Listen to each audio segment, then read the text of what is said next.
That's a perfectly landed. Oh, that right hand hurt him. He's got to get out of this position. He's taking a ton. Oh, he hits him right. He's out. Well, there's a ton of new things in career mode this year. Last year's career mode was a good first start. This year, there was a lot of things that we wanted to do differently. A lot of things that we wanted to do last year that we were able to get in this year. This year, we completely redone the move allocation system. Last year, we had the disciplines. We had the boxing, the jiu-jitsu, the wrestling, the Muay Thai. And the problem that we ran into last year is that they were too confined. Every boxer wrestler was the same. Every boxer had the same boxing moves. Every wrestler had the same wrestling moves. So you kind of had a lot of the same guys out there. This year, that's completely gone. All 500 plus moves in the game can be assigned to your calf. We added a ton of new presentation elements such as weigh-ins and post-fight interviews and pre-fight interviews and a lot of cutscenes with UFC personalities and trainers. So that's one aspect. We've upped the presentation.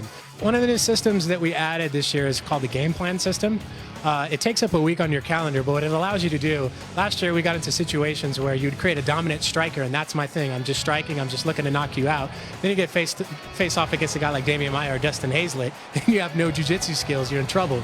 So this year, with the game plan system going into your fight, you can choose to set up a game plan and be prepared for your submission opponent. So that'll give you a temporary boost for one fight only to your submission skills. CPU versus CPU is something the fans have been asking about. It's something we wanted to get in last year. Got it in this year, and it's working pretty well. Now that we have that, one of the big things that I wanted to do is to make each fight feel like you're part of a broadcast. So when you make it to the UFC, you have the option to just fight your fight, or you can start the broadcast, which will treat it like you're watching a broadcast. It has the opening Gladiator movie. It has the shadow boxing with the guys talking smack on each other. So career mode allows you to create a fighter from scratch, take him from an amateur fighter, work your way into the World Fighting Alliance. After you make a name for yourself in the WFA, then get invited to the UFC and become the most dominant UFC fighter of all time. Typically, most fight careers last between 10 to 15 years, so we thought 12 was pretty comfortable. That's about 8 to 10 hours of gameplay, which is what we were shooting for. It's about 60 to 70 fights. It's a lot of fights, more fights than we had last year. So I think players will be okay, will be comfortable with this 12-year career. That also ties into fighter aging, which is something new this year.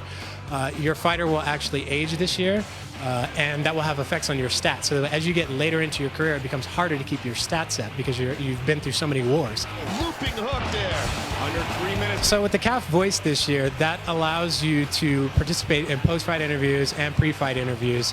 And the choices that you make in the post-fight and pre-fight interviews, you're allowed to either respect or disrespect your opponent, play it up to the crowd, or just give a kind of general response.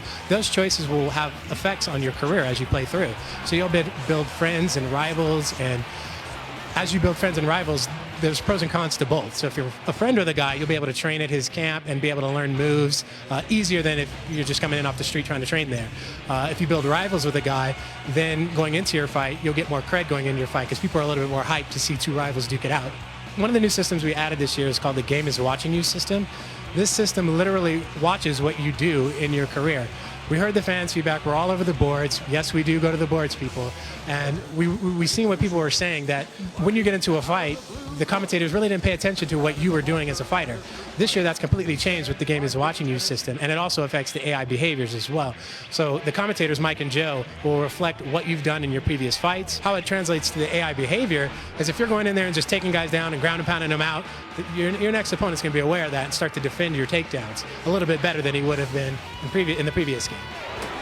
Oh, one punch! It is all over! So on May 25th, make sure you get out there and get UFC Undisputed 2010 on Xbox 360 and PlayStation 3. And if you're feeling really froggy, come and get me. Dizzy, D-I-T-T-Y, Xbox Live. We'll get it on.